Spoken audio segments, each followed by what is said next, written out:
All right, how much you give me if I hit the camera? A kiss. Right on the mouth.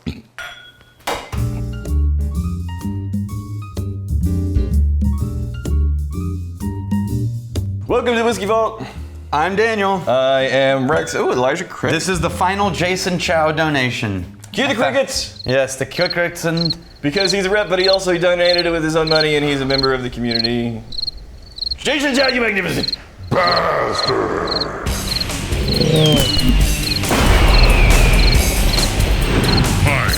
So, Elijah Craig. We know Elijah Craig, right? Yeah. So, I am going to put you on the spot because I have an answer to this question, but I'm curious as to yours, and it's a marketing question only. No, this is problem solving as a marketer. Dude, do you understand how many marketing problem solving questions I have to deal with? No, me too. Daily. Me too. But I'm just saying.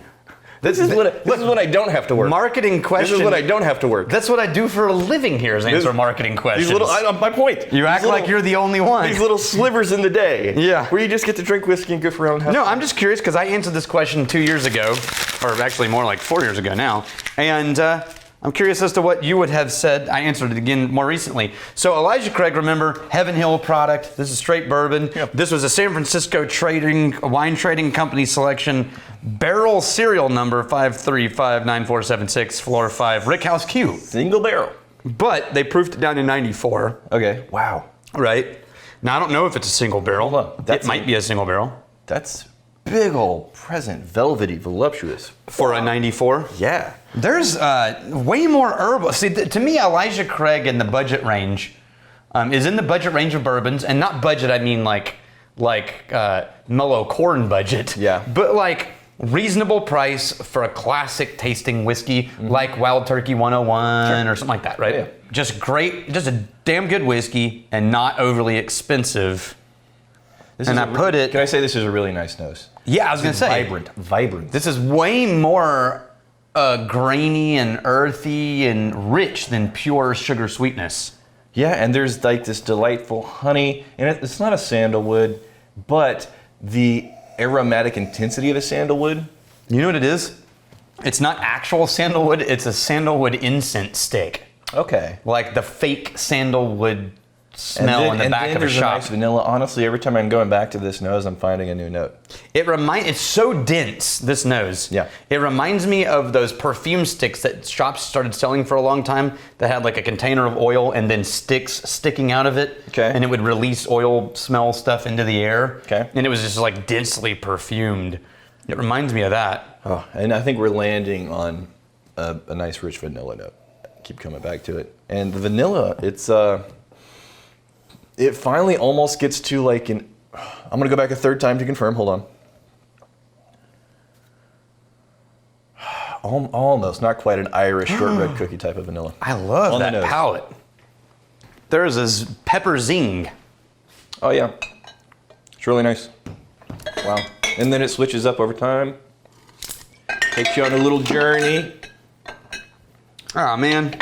The only ones I have over here left. So, I'm going to say this. We're in classic bourbon territory. These are classic bourbon notes, but they're very well layered, nice, rich, robust. But you're going to be getting like the honey and the vanilla. But it switches up over time. It doesn't ever fall off a cliff. I'm still working on the finish right now. Yeah. And for me, the vanilla it stays with you longer than any other note. I was going to compare the Elijah Craig original, but see that empty bottle over there? Yeah. That's it. I thought we had replaced it, and we haven't replaced it yet. We killed it. Mm-hmm. Okay. We have the barrel proof. We have 4 barrel proofs over there, but we don't have the 90. We could proof it down. It's not the same. You got to let it sit. Yeah. Anyway. What was your marketing question? Okay, so you are a distillery that's got a well-respected, highly loved whiskey brand with an age statement of 12 years old. Yeah. All of a sudden, whiskey popularity explodes across the planet, and you're faced with, I can't keep up. Sure. We're running out of old enough whiskey. Sure. What do you do? And now, my recommendation Well, I'll tell you what my answer was. Everybody answered this slightly differently, and a lot of them had huge backlash and sort of like blew it, right? But I think it wasn't because of the decision they made. Distilleries did. Yeah. I don't think it was because of the decision they made. I think it was because of how they communicated the decision that they made. Yeah. Right? So at the same time, you had Weller 12, right, facing the same problem. And this is, by the way, I was studying this, and then my favorite short note synopsis was by Eric at breakingbourbon.com. So I'm just going to use his synopsis because it was a well-written synopsis. Weller had 12, 1792 had 8 years old, Elijah Craig had 12. They were all facing the same problem. Weller 12 kept its age statement, and then its price point went up and its availability went down, right? 1792 lost the age statement completely. Right. And kept its availability and its price point, but lost the age statement. Right. And a whole bunch of people were up in arms about that. Elijah Craig did the same thing. They started blending with younger stock, lost the 12-year-old age statement, went to small batch instead of 12-year-old. Sure. And they just got a shitstorm of negative blowback from consumers. Sure. But they stuck with it, and it allowed them to keep their price point and maintain availability. Right. Wow, this is really good. Yeah. What would you have done? Okay, so brands can pretty much do whatever they're interested in doing as long as they're being transparent and clear and they're communicating with their most hardcore customers and enthusiasts that really love that brand and the history and the quality of the product. As long as they're telling people, hey, we want to try something new. Here's why we want to do it. Here's how specifically we're going to protect the things that you already love. Here's how they're going to still be available. But people get into trouble. Brands get into trouble whenever they're not just being open and honest and clear, and whenever they are trying to, They're trying to resell it. Yeah, it's just drop. Here's why it's not a big deal. Well, and by the numbers, you can get in trouble with this because by the numbers, 85% of our customers don't really identify as hardcore whiskey lovers or enthusiasts or whatever, so they may not even notice. And those that do notice, they're going to be in their own little pocket, blah blah blah. So you can convince yourself, well, yeah, just kind of put it out there, and hopefully not too many people notice. Forget about who's loudest.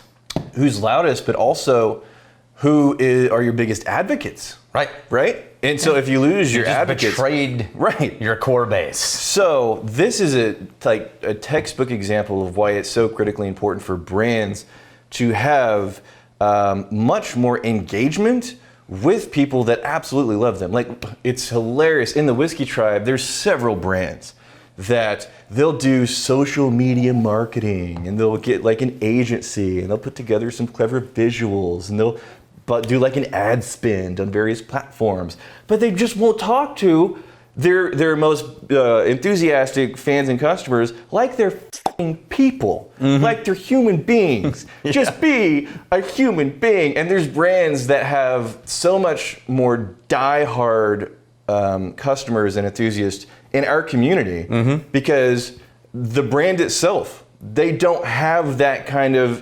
communication, that kind of accessibility, that kind of place where they can have a direct dialogue with people. Yeah. So and I feel for brands because it is intimidating to put yourself out there, to basically pull back the curtain of it's vulnerable. To pull back the curtain of my advertising and marketing messages that has gone through photoshops and committees and all this stuff. It's hard to be vulnerable. It's hard to pull back the curtain and say, hey, all the beautiful things that we spent like hundreds of thousands, millions of dollars on to represent us, we're actually just some people that try and make some good stuff, and we would love to hear your ideas. Here's what we're thinking about. Here's some pitfalls that we have to try and navigate, and then people have a vested interest in the story.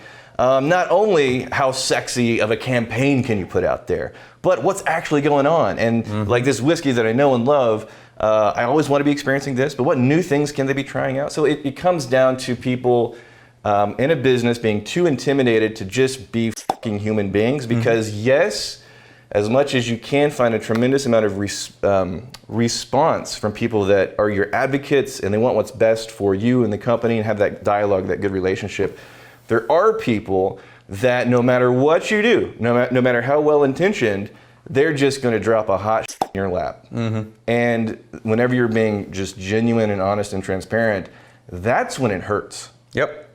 Whenever you are putting together a campaign and people in the campaign, it's a step removed. You don't feel it. It's like, oh, they didn't really identify with that. But look at these. So let's hire a new agency. Look at these metrics. Look at these analytics. Here's the response that we got. Look at the ROI, and you're removed emotionally from that.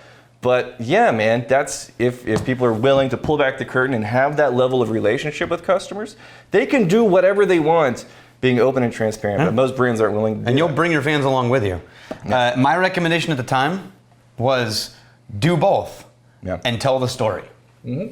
Right? So, hey guys, we're running out of whiskey because you were amazing and you've made us one of the most popular whiskey brands on the planet. How dare you be so bad at loving our whiskey? I can't believe it, but because of that we can't keep up. So here's what we would like to do. We don't want to lose the opportunity to introduce new people to this whiskey that you and I know is one of the best whiskeys on the market.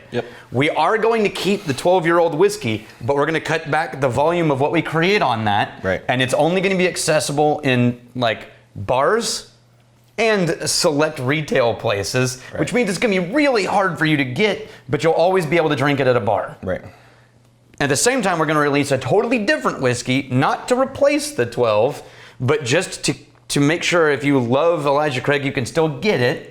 And it will be called something totally different. And it's not trying to replace the 12. It's something totally different. And it's going to be called Elijah Craig Small Batch. And we intend this to be accessible to everybody, and that's what we're going to do. All right, Daniel. Is there just enough left? Look, if one of us can go in. You. And you can't get a glass because you're going to waste part of it on a glass. You got to go from the bottle. I'm going to lose about 15% of that on the trip across. Okay. You ready? Because honestly, I'm really digging this. I know. This is nicer than what my memory of Elijah Craig has been. Okay.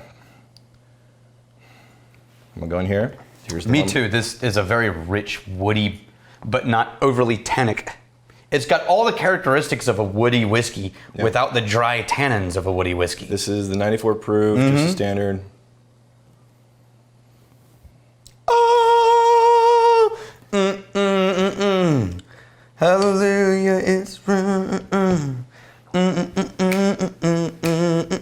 You were clapping on the 1 and 3. That's super white. I gotta tell you, it's actually a bit better. Well, you know, this has been sitting in an empty bottle for who knows how long, but but based on the how much of a difference? The scraps at the end of the bottles, at the bottom of the bottle, it was much more rich and vibrant. This has just classic bourbon flavors, but you didn't have that woody note. Which, to your point, it's really nicely woody, that almost a sandalwood level of aromatic vibrance, but balanced together. This still classic flavors, but didn't quite feel as balanced. Still a really nice whiskey. But you know what? We talked so much about marketing. You made me work, you dickhole. I know. We don't have enough time for questions this time. We'll do extra questions in the next episode, or is it a Rare Whiskey Friday? No, we can do more in the episode. We can Here's to flag stealing and drinking. If you fight, may you fight for a friend. Steal, may you steal your liver's fire. And if you drink, may you drink with us.